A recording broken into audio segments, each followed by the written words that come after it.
Frère bien-aimé, écoute attentivement ce que ton cœur ressent en lisant ces lignes, car parfois ce n'est pas seulement une parole que l'on entend, mais une visitation de lumière qui entre doucement dans notre âme. Décembre n'est pas un mois ordinaire. Ceux qui vivent spirituellement savent que quelque chose se passe, que quelque chose descend du ciel et se répand dans les foyers qui se préparent. Oui, décembre est un mois où l'invisible devient plus proche, où la grâce vient avec une intensité spéciale, où la lumière veut entrer dans les maisons et dans les cœurs. Quand arrive le mois de décembre, tout change. La nature elle-même semble ralentir. Les jours raccourcissent, les nuits s'allongent, le froid s'installe. Mais ce n'est pas un froid de mort, c'est un froid qui prépare. C'est comme si l'univers entier retenait son souffle parce qu'il sait que la lumière va venir. Une lumière non pas humaine, mais divine. Une lumière qui ne naît pas d'un soleil, mais du cœur même de Dieu. Et cette lumière vient dans un mois très précis, un mois où deux dates que beaucoup considèrent comme de simples fêtes sont en réalité des portes ouvertes sur le ciel. Le 8 décembre, l'Église célèbre l'Immaculée Conception de la Vierge Marie. Beaucoup pensent qu'il s'agit d'une belle fête mariale parmi d'autres.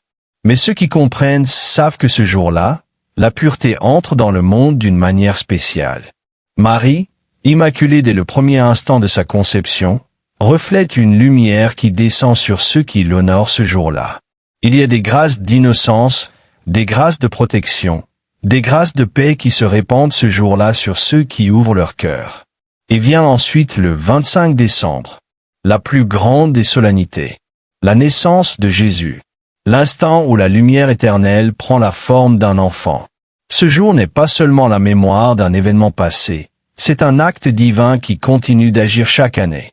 Quand vient Noël, la lumière descend réellement dans les foyers. Mais encore faut-il que ces foyers soient préparés. Beaucoup fêtent, beaucoup décorent, beaucoup courent dans les magasins. Mais combien accueillent vraiment la lumière? Combien préparent leur maison comme on prépare une crèche vivante pour que Jésus puisse y entrer? C'est ici que se trouve le problème de notre époque. Nous vivons le temps de l'oubli. L'oubli des choses essentielles, des gestes simples, des pratiques de foi que nos ancêtres vivaient sans se poser de questions. Parmi ces pratiques, il y en a une qui a presque disparu dans beaucoup de foyers catholiques, l'usage de l'eau bénite dans la vie quotidienne. Autrefois, cela semblait naturel. L'eau bénite faisait partie de la maison, comme le pain, comme le crucifix accroché au mur, comme la prière du soir. Mais aujourd'hui, beaucoup n'en ont même plus une goutte chez eux. Pourtant, parmi les saints, il y en a un qui parlait de l'eau bénite avec une force particulière, le Père Pio. Lui qui voyait l'invisible, lui qui ressentait les réalités spirituelles que nous ne soupçonnons même pas, lui qui combattait les ténèbres avec une intensité que peu peuvent comprendre, enseignait quelque chose que nous avons laissé tomber dans l'oubli. Il disait que la manière dont on utilise l'eau bénite, particulièrement durant le mois de décembre, peut transformer complètement l'atmosphère spirituelle d'un foyer. Il ne disait pas cela pour exagérer ou pour impressionner. Il le disait parce qu'il le voyait réellement. Le Père Pio disait souvent que décembre est un mois de lumière, mais aussi un mois de bataille. Un mois où le ciel se fait proche, mais aussi un mois où les ombres cherchent à troubler ceux qui sont spirituellement endormis. Beaucoup se demandent pourquoi décembre est parfois un mois de tension. Pourquoi tant de familles se disputent précisément durant ce mois qui devrait être un mois de paix? Pourquoi l'anxiété augmente? Pourquoi le stress s'intensifie? Pourquoi des conflits surgissent sans raison? Ce n'est pas un hasard. Quand la lumière descend, les ombres cherchent à faire du bruit. Quand le ciel se rapproche, l'ennemi tente de distraire, de diviser, de fatiguer, de troubler. Si le foyer n'est pas protégé, il devient vulnérable. C'est ce que disait le Père Pio, un foyer non protégé est comme une maison sans porte. Tout peut entrer. Les inquiétudes, les tensions, les influences invisibles, les pensées négatives. Un foyer doit être spirituellement protégé, comme un temple. Autrefois, les familles savaient cela. Elles n'auraient jamais laissé passer le mois de décembre sans bénir leur maison. Elles n'auraient jamais commencé l'Avent sans préparer leurs murs, leurs chambres, leur cœur à recevoir la paix. L'eau bénite se trouvait sur les tables de nuit, dans les couloirs, près de la porte. On en mettait sur les enfants avant qu'ils ne partent. On en aspergeait la maison quand on sentait une lourdeur. On bénissait la table avant un repas important. On protégeait le foyer, sans même se poser de questions. C'était naturel, comme respirer. Aujourd'hui, nous avons perdu cela. Nous avons perdu le lien avec cette sagesse. Nous vivons pressés, distraits, absorbés par des choses qui ne nourrissent pas l'âme.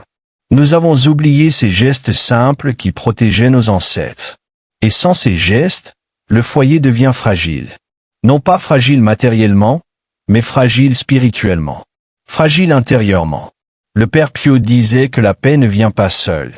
La paix se protège. La lumière ne s'impose pas. La lumière s'accueille. La grâce ne force jamais une porte. Elle attend que le cœur l'ouvre. Et pour ouvrir cette porte intérieure, il y a des gestes qui existent depuis des siècles, transmis par les saints, les moines, les familles pieuses. Parmi eux, l'usage de l'eau bénite est un trésor immense que beaucoup ont perdu. L'eau bénite n'est pas de l'eau ordinaire. Elle a été consacrée. Elle a été dédiée à Dieu. Elle porte une bénédiction. Elle rappelle le baptême. Elle chasse ce qui ne vient pas de Dieu.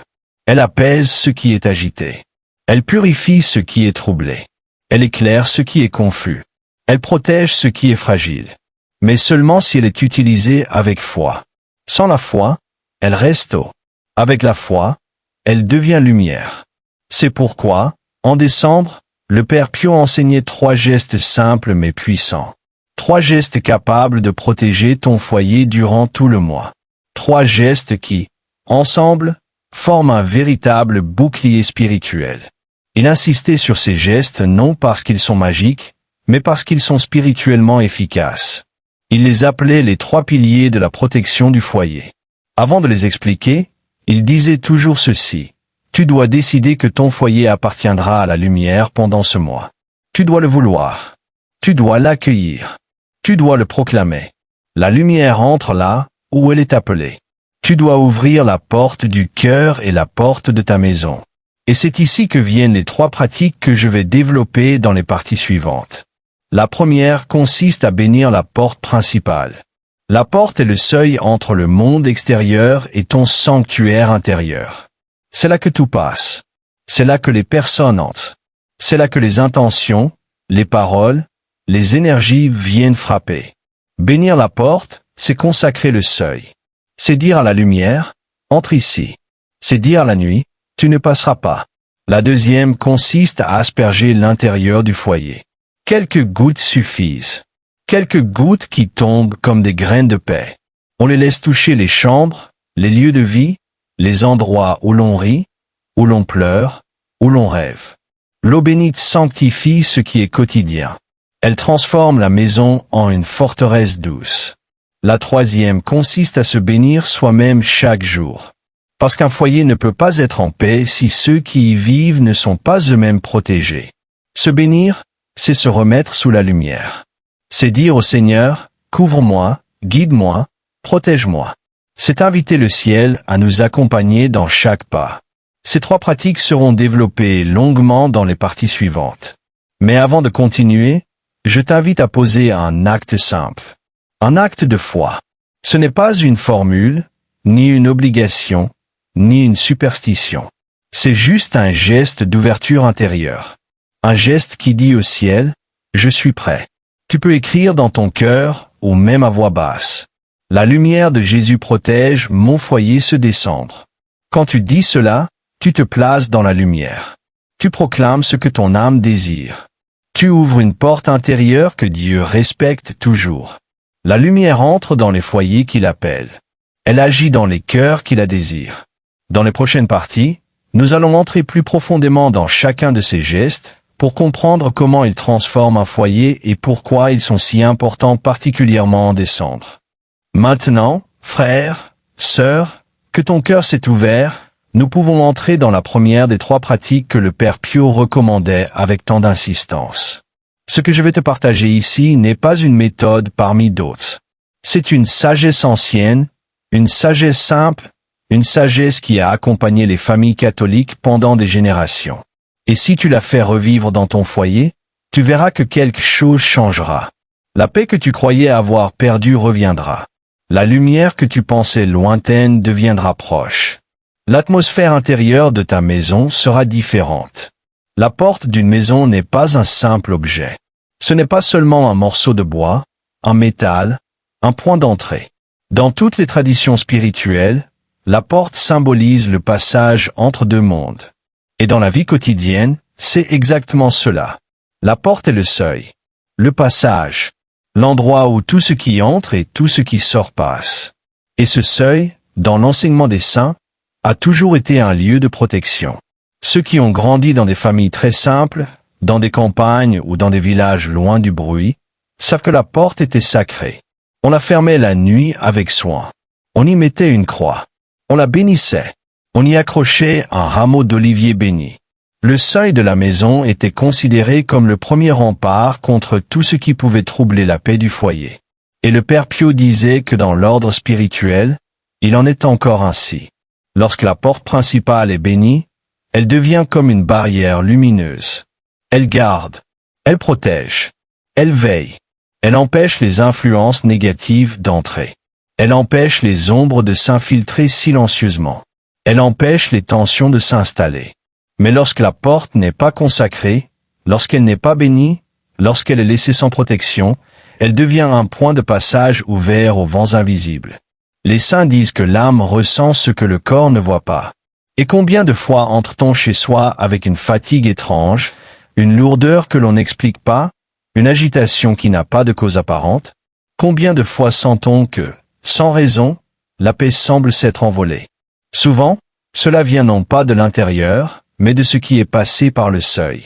C'est pourquoi la première pratique est de bénir la porte principale plusieurs fois par semaine pendant tout le mois de décembre.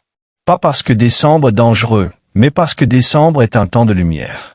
Et la lumière attire toujours les forces qui veulent la troubler. Le Père Pio disait qu'en décembre, la visitation du ciel est plus intense. Alors, naturellement, le combat invisible s'intensifie aussi. Celui qui ne protège pas sa maison en ce temps est comme un berger qui laisse son troupeau sans clôture en pleine nuit. Comment bénir la porte? Cela est d'une simplicité enfantine. Prends un peu d'eau bénite. Approche-toi calmement de la porte. Pose ta main dessus. Trace lentement le signe de la croix. Ne le fais pas comme une habitude, mais comme un acte de foi. Un acte réel. Tu n'as pas besoin de longues prières. Il suffit de dire, avec ton cœur, une phrase simple. Par exemple, « Jésus, que ta lumière garde ce foyer pendant tout ce mois de décembre. » Ou encore, « Seigneur, protège l'entrée de cette maison. » Ou simplement, « Que la paix du Christ demeure ici. » Le Père Pio disait que les prières simples, dites avec un cœur sincère, ont plus de force que des paroles longues et apprises. Ce n'est pas la longueur de la prière qui ouvre le ciel, mais la vérité du cœur. Si tu bénis ta porte ainsi, plusieurs fois par semaine, alors tu commenceras à sentir progressivement une atmosphère différente dans ton foyer. Certains l'ont décrit comme un apaisement, d'autres comme une lumière intérieure plus stable, d'autres encore comme la fin de tensions inexplicables. Il y a des foyers où, après quelques jours de bénédiction régulière, les disputes se sont apaisées. Dans d'autres, des nuits agitées sont redevenues paisibles. Dans d'autres, une anxiété persistante a disparu. Il ne s'agit pas de magie, mais de la présence invisible de la lumière de Dieu. Quand tu consacres l'entrée, c'est comme si tu disais au ciel, « Ici, cette maison t'appartient. Entre et demeure. » Et cette invitation, Dieu ne la refuse jamais. Il vient toujours vers ceux qui l'appellent avec foi. La porte devient alors un témoin silencieux de tes actes de foi.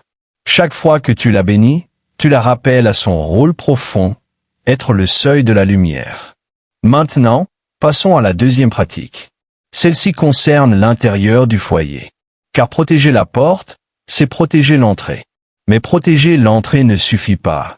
Il faut aussi purifier ce qui se trouve à l'intérieur. Et c'est là que l'eau bénite joue un rôle encore plus profond. Quand tu asperges quelques gouttes d'eau bénite dans ta maison, tu n'es pas seulement en train de mouiller l'air.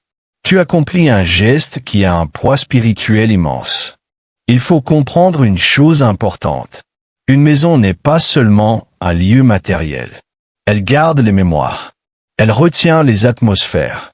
Elle absorbe les paroles qui y sont prononcées. Elle conserve les énergies émotionnelles, les tensions, les joies, les peines. Tu ne vois pas tout cela, mais ton âme, elle, le ressent. Il y a des endroits où tu te sens soudainement paisible, et d'autres où tu sens une lourdeur, sans raison apparente. C'est ce que les saints appellent l'atmosphère intérieure. Le Père Pio disait que lorsque l'on vit ensemble, les émotions se croisent, les tensions se déposent, les paroles blessantes parfois restent en suspens dans l'air. L'eau bénite vient purifier cette atmosphère. Elle agit comme une main douce qui nettoie ce que les yeux ne voient pas. Elle brise les chaînes invisibles, elle chasse les influences obscures, elle apaise ce qui est désordonné. Asperger l'intérieur d'un foyer n'est pas un geste inutile. C'est un acte de souveraineté spirituelle. C'est dire à la maison, tu n'es pas seulement un lieu où l'on vit, tu es un lieu consacré.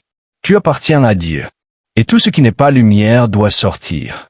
Pour pratiquer cela, tu n'as pas besoin de faire le tour complet de la maison. Quelques gouttes suffisent. Tu peux asperger le salon, les chambres, les lieux où les tensions surgissent le plus souvent. Tu peux faire cela une fois par semaine, ou chaque fois que tu sens une lourdeur, une agitation, une atmosphère troublée. Pendant que tu asperges, tu peux dire une phrase simple comme « Seigneur, que ta paix remplisse ce lieu » ou « Jésus, que ta lumière habite cette maison » ou encore « Que tout ce qui n'est pas de Dieu quitte ce foyer ». Tu n'as même pas besoin de parler si tu n'en as pas envie. L'acte lui-même parle. L'eau bénite porte la bénédiction. Ton geste porte la foi. Les deux ensemble ouvrent la voie à la paix. Il est arrivé d'entendre des témoignages de personnes qui, après avoir aspergé l'intérieur de leur maison, ont senti une lourdeur disparaître instantanément. Dans certains foyers, les enfants dormaient mieux. Dans d'autres, les tensions se calmaient sans même qu'on puisse expliquer pourquoi. Dans d'autres encore, des inquiétudes intérieures semblaient se dissoudre. Les saints disent que la paix est un fruit. Et comme tout fruit, elle pousse là où on la plante. Maintenant, vient la troisième pratique, peut-être la plus importante de toutes. Parce qu'un foyer n'est pas seulement un lieu. Il est composé de personnes. Et les personnes doivent elles aussi être protégées, éclairées, purifiées. Le Père Pio disait que se bénir soi-même avec de l'eau bénite chaque jour est un acte de force intérieure. C'est un geste humble mais puissant. Le matin, avant de sortir. Le soir, avant de dormir. Ou même au milieu de la journée, lorsque tu sens le besoin d'être éclairé ou protégé. Ce geste qui consiste à tracer le signe de la croix avec l'eau bénite sur ton front ouvre ton âme à la lumière. Chaque jour a ses combats, ses tensions, ses épreuves visibles et invisibles. Beaucoup vivent des journées lourdes sans comprendre pourquoi. Beaucoup se laissent envahir par des pensées négatives, des inquiétudes sans raison, des tentations de tristesse ou de colère. L'eau bénite purifie l'âme, calme les pensées, éloigne ce qui trouble, renforce le cœur contre la tentation. Elle met une lumière sur ton front et une paix dans ton esprit. Le Père Pio disait qu'un chrétien qui se bénit chaque jour devient plus sensible à la grâce et moins vulnérable aux attaques invisibles. C'est comme un manteau de lumière que l'on met sur soi. Un manteau simple, un manteau de foi, mais un manteau réel. Ainsi, en décembre, appliquer ces trois gestes ensemble crée une véritable forteresse de lumière. La porte est protégée, l'intérieur est purifié, et les personnes sont consacrées. C'est une harmonie, une protection complète, une paix qui s'installe non seulement autour de toi, mais en toi. Et il ajoutait toujours que l'on ne doit pas négliger les deux grandes dates du mois. Le 8 décembre, où Marie Immaculée répand une grâce de pureté et de protection sur ceux qui l'honorent avec sincérité. Et le 25 décembre, où Jésus descend dans le monde comme un enfant et demande à entrer dans nos maisons et dans nos cœurs. Honorer ces deux dates avec un geste concret ouvre encore davantage la porte à la lumière. Frères, sœurs, maintenant que tu connais les trois gestes que le Père Pio recommandait en décembre, il est temps d'aller plus loin, plus profondément, plus intérieurement. Car ces pratiques ne sont pas seulement des actions extérieures. Elles sont des chemins. Elles sont des moyens. Elles sont des portes qui mènent vers quelque chose de plus grand, de plus élevé, de plus vaste. Ces gestes protègent ton foyer, oui, mais ils transforment aussi ton cœur. Ils éduquent ton âme. Ils réveillent ce sens du sacré que nous avons perdu au milieu du bruit de la vie moderne.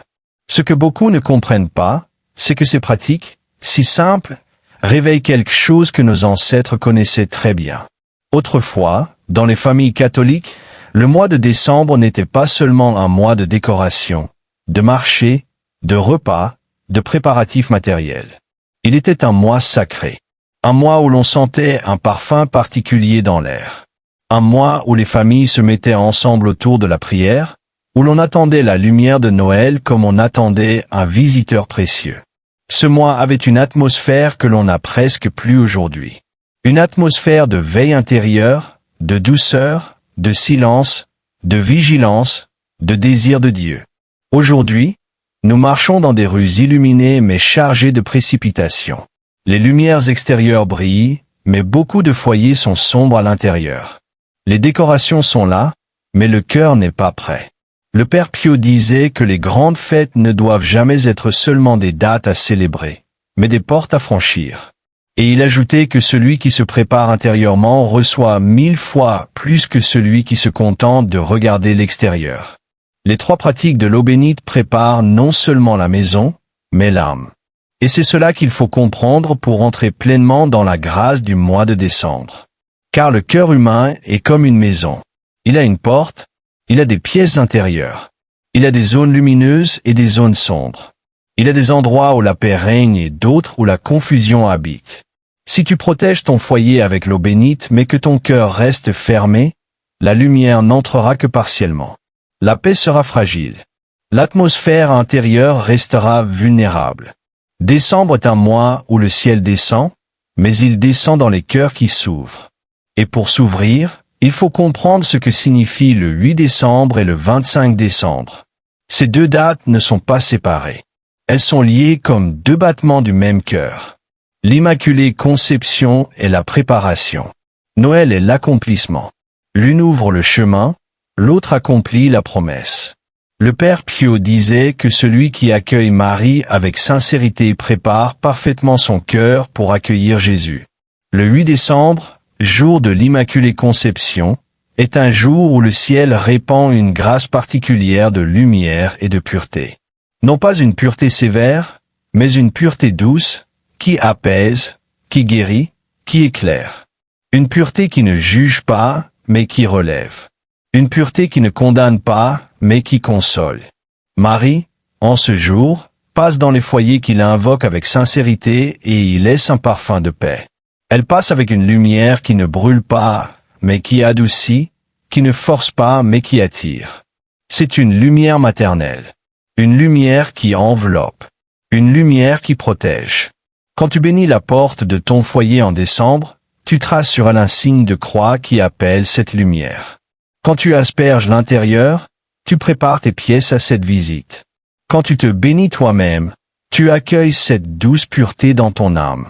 Le Père Pio disait que Marie Immaculée ne refuse jamais d'entrer dans un foyer où la foi se manifeste, même de manière simple, même maladroite, même timide.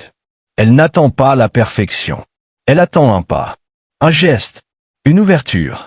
Et les 3 pratiques sont exactement ce type de geste. Puis vient le 25 décembre, le jour où Dieu se fait petit, petit au point de tenir dans une crèche, petit au point d'habiter dans un cœur humain. Noël n'est pas seulement la mémoire d'un événement passé. C'est un mystère qui se réalise encore. Jésus naît encore. Il vient encore. Il descend encore. Il illumine encore. Mais il ne s'impose pas. Il se propose.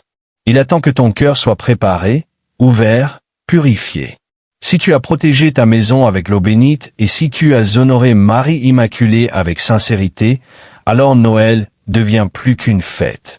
Il devient une naissance intérieure. Le Père Pio disait que Noël authentique ne se vit pas à l'extérieur. Il se vit en dedans, dans le cœur, dans cette partie secrète de toi où tu es seul avec Dieu. Et c'est ici que nous devons aller plus profondément. Car beaucoup de personnes prient, mais n'ouvrent pas réellement leur cœur. Elles font des gestes mais ne s'engagent pas intérieurement. Elles prononcent des prières mais leurs pensées sont ailleurs. Elles demandent la paix mais ne la protègent pas. Elles aspirent à la lumière mais ne ferment pas la porte aux ombres. Elles veulent la grâce, mais sans préparer le terrain où cette grâce devrait se poser. Le Père Pio disait souvent que Dieu donne toujours, mais l'homme reçoit à moitié. Non par manque d'amour de Dieu, mais par manque d'attention de l'homme. C'est pourquoi les 3 gestes sont si importants. Ils font descendre la foi du mental vers le concret. Ils transforment l'intention en acte. Ils manifestent le désir intérieur. Et c'est cela que Dieu regarde. Ce n'est pas la perfection du geste. C'est la vérité du cœur. Quand tu bénis ta porte, même avec fatigue, même distrait, même fragile, tu dis au ciel, « Je veux que cette maison t'appartienne. » Quand tu asperges quelques gouttes d'eau bénite dans ta chambre, même sans savoir prier longuement, tu dis, « Je veux que ta paix soit ici. » Quand tu te bénis toi-même, même rapidement, tu dis, « Jésus, protège-moi, je veux vivre dans ta lumière. » Et ce désir attire la grâce comme une fleur attire la lumière. Le ciel se penche toujours vers celui qui s'ouvre. Le Père Pio disait qu'un foyer où quelqu'un prie, même seul, même timidement, n'est jamais un foyer abandonné. La lumière finit toujours par y entrer. Elle finit toujours par y demeurer. Peut-être pas immédiatement, peut-être pas comme tu l'espérais, mais elle vient. Elle vient parce qu'elle est appelée. Et la lumière ne résiste jamais à une invitation sincère. Mais maintenant, il faut aller encore plus profondément. Car la lumière qui vient du ciel n'est pas seulement une lumière qui éclaire. Elle est une lumière qui révèle. Et parfois, cette révélation peut troubler celui qui n'est pas préparé. Lorsque la lumière entre dans une maison, elle montre ce qui doit être purifié. Elle montre les coins oubliés, les tensions non résolues, les blessures encore ouvertes. Beaucoup de personnes, lorsqu'elles commencent à prier davantage ou à utiliser l'eau bénite, ressentent d'abord des résistances intérieures ou extérieures. Comme si quelque chose en elles ou autour d'elles n'aimait pas cette lumière. C'est normal. Le Père Pio disait qu'avant que la paix s'installe, il arrive que la maison intérieure s'agite. Pas parce que Dieu trouble, mais parce que la lumière dérange ce qui n'est pas en ordre. L'eau bénite, lorsqu'elle est utilisée avec foi, ne chasse pas seulement ce qui est obscur. Elle met aussi en lumière ce qui doit être guéri. Et cela peut parfois créer un inconfort temporaire. Mais cet inconfort n'est jamais pour détruire. Il est pour libérer. Quand tu connais cela, tu n'as plus peur. Quand tu sais que la lumière révèle pour purifier, tu l'accueilles même si elle te bouscule. Tu comprends que la paix durable vient après une purification. Comme une maison que l'on ouvre après longtemps et où l'air doit être renouvelé. Comme un verre trouble que l'on remplit d'eau claire. Comme une pièce sombre où l'on rallume la lumière et où l'on voit la poussière qui doit être balayée. Ainsi, en décembre, si tu vis les 3 pratiques, il se peut que tu remarques des choses enfouies qui remontent. Des émotions oubliées. Des tensions anciennes. Des désirs de réconciliation. Des appels à pardonner. Des besoins d'apaisement. Ce sont des signes que la lumière travaille. Ne crains pas ces mouvements intérieurs. Accueille-les. Ils sont le signe que ton foyer et ton cœur s'ouvrent. Le Père Pio disait que la purification précède toujours la bénédiction. Et que celui qui accepte la purification reçoit une paix que rien ne peut briser. Une paix profonde, stable, solide. Une paix qui demeure même quand le monde autour bouge. À partir de là, tu commenceras à sentir quelque chose de nouveau. Une atmosphère différente dans ta maison. Un repos intérieur. Un apaisement dans les relations. Une douceur dans les échanges. Une lumière dans ton regard. Tu commenceras même à sentir que certaines choses qui te pesaient n'ont plus la même force. Certaines inquiétudes ne t'atteignent plus de la même manière. Certaines peurs se dissolvent. Certaines habitudes négatives se brisent. La lumière travaille de manière silencieuse. Comme l'aube qui arrive sans bruit et transforme la nuit. Tu ne l'entends pas venir, mais soudain elle est là. Elle remplit tout. C'est ce chemin que le Père Pio voulait pour les familles. Un chemin de lumière douce. Un chemin de paix profonde. Un chemin où les gestes simples ouvrent des portes immenses. Frère, sœur, si tu es encore là à ce moment du chemin, c'est que quelque chose en toi appelle la lumière. Quelque chose en toi aspire à une paix plus profonde que les bruits du monde, une paix qui descend du ciel et qui ne dépend pas des circonstances extérieures. Et cela, le Père Pio le savait. Il disait souvent que la foi n'est pas d'abord un savoir, mais un désir. Le désir de Dieu ouvre plus de portes que toutes les connaissances. Et si tu es arrivé jusqu'ici, c'est que ce désir vit en toi. Peut-être discrètement, peut-être timidement, peut-être sans mots. Mais il est là, il est précieux aux yeux de Dieu. Ce dernier passage est un prolongement de tout ce que nous avons déjà parcouru. Non pas pour répéter, mais pour faire descendre encore plus profondément dans ton cœur ce que les gestes extérieurs accomplissent dans ta maison. Car protéger ton foyer est une chose. Le sanctifier en est une autre. Et sanctifier ton cœur en est la clé. Nous vivons dans un monde où les bruits extérieurs sont constants. Les écrans ne s'éteignent jamais. Les obligations s'enchaînent. Les inquiétudes se multiplient. Les pensées se dispersent. Et au milieu de cela, il devient difficile d'entendre la voix de Dieu. Non pas parce qu'il ne parle plus, mais parce que notre cœur est trop rempli, trop agité, trop dispersé. Le Père Pio disait que l'âme ressemble parfois à une maison encombrée, où l'on a accumulé trop de choses inutiles. Lorsque la lumière entre, elle éclaire ces encombrements. Elle montre ce qui n'a plus sa place. Elle révèle les choses que l'on doit laisser partir pour faire place à Dieu. C'est pourquoi les 3 pratiques de l'eau bénite ne sont pas seulement des gestes de protection. Elles sont des gestes de dépouillement. Elles sont des gestes qui libèrent de l'espace. Elles sont des gestes qui invitent la présence divine à prendre place au centre. Et cette présence, lorsqu'elle entre, transforme tout. Beaucoup de personnes veulent la paix mais ne veulent pas renoncer à ce qui trouble leur cœur. Elles demandent la lumière mais gardent encore des zones sombres. Elles souhaitent la protection mais laissent leur âme ouverte aux influences négatives. Le Père Pio disait que la paix véritable n'est pas celle que le monde donne, mais celle que Dieu dépose dans un cœur qui s'est ouvert totalement. Et ce cœur-là n'est jamais un cœur encombré. Il est un cœur disponible. Décembre, dans la sagesse spirituelle, est un mois de disponibilité. Un mois où l'on se prépare pour accueillir la lumière qui vient. Un mois où l'on ouvre les fenêtres, non pas seulement de la maison, mais de l'âme. Un mois où l'on dit à Dieu, « Entre, viens, fais ta demeure en moi ». C'est pour cela que l'Église nous donne ce temps de l'Avent. Ce n'est pas un temps pour courir.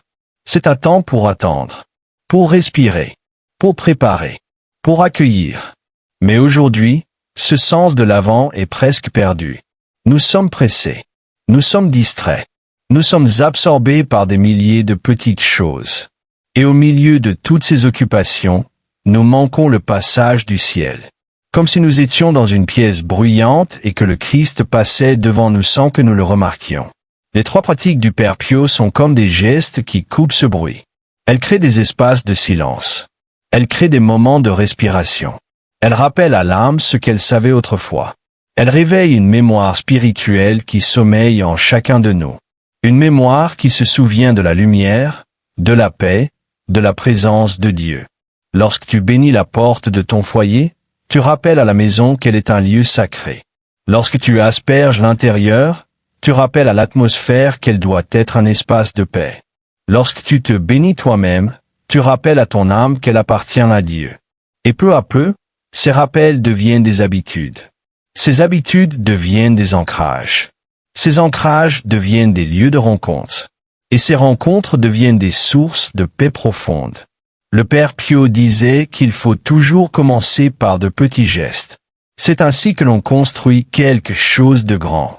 Les saints ne sont pas devenus saints en un jour. Ils ont construit leur vie spirituelle sur des gestes simples, répétés avec amour, avec constance, avec humilité. Et c'est dans cette constance que Dieu fait descendre sa grâce. Non dans les éclats, non dans les grandes émotions, mais dans la fidélité du quotidien.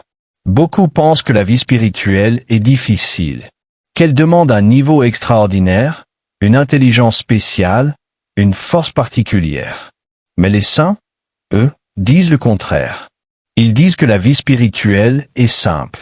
Elle demande seulement de rester fidèle à quelques gestes, à quelques paroles, à quelques intentions.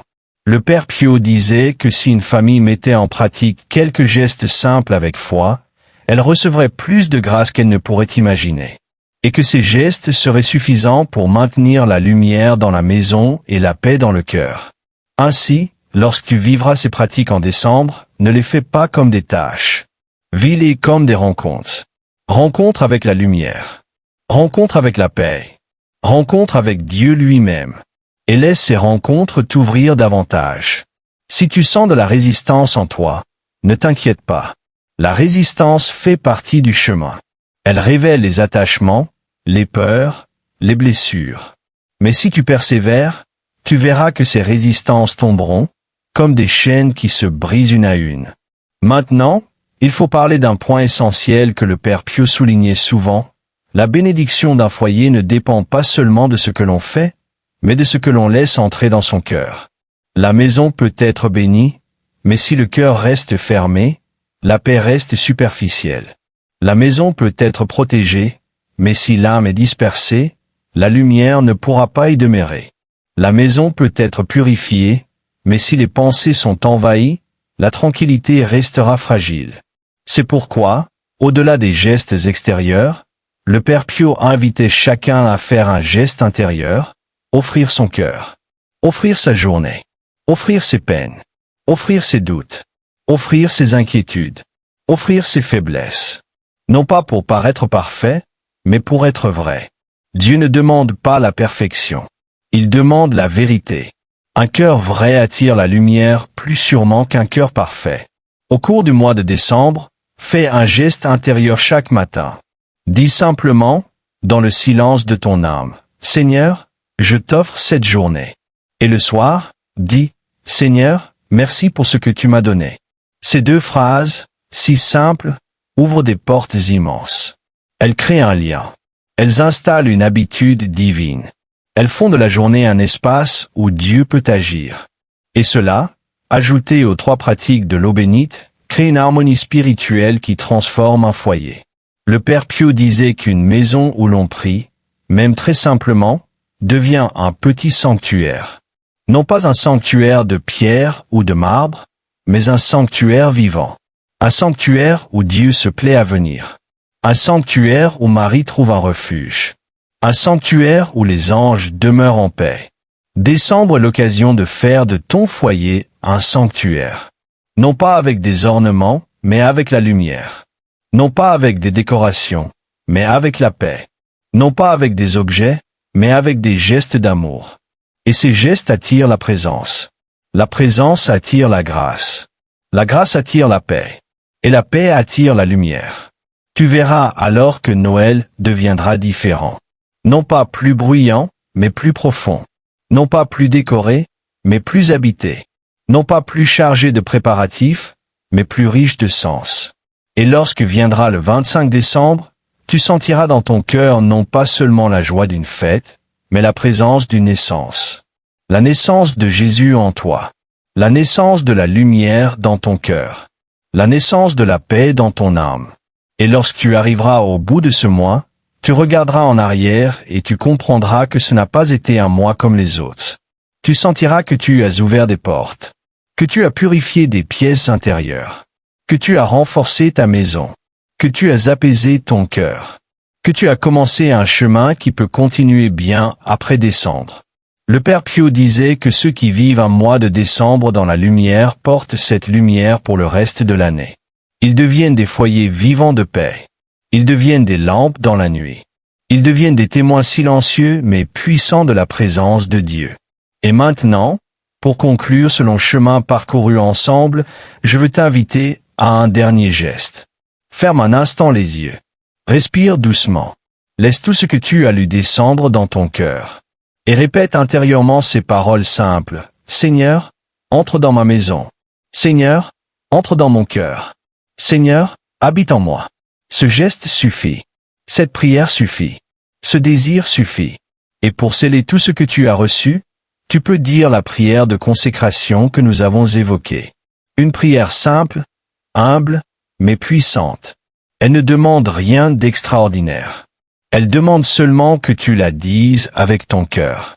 Seigneur Jésus, je consacre ce mois de décembre à ta lumière. Bénis mon foyer, mes chemins et toute ma famille. Que la puissance de l'eau bénite me protège, que ta paix demeure ici et que Marie Immaculée et l'enfant Jésus remplissent ma maison de grâce. Père Pio, intercède pour nous. Amen. Frères, sœurs, si tu veux que cette lumière continue à t'accompagner, si tu veux manifester ta foi, écris dans ton cœur et dans ta vie cette phrase simple. Que la lumière de Jésus protège mon foyer ce décembre. Que la paix demeure dans ta maison. Que la lumière brille dans ton cœur. Que Marie Immaculée te garde. Que Jésus enfant te bénisse. Et que ton foyer devienne, non seulement en décembre, mais chaque jour de l'année, un lieu de lumière, de paix et de grâce.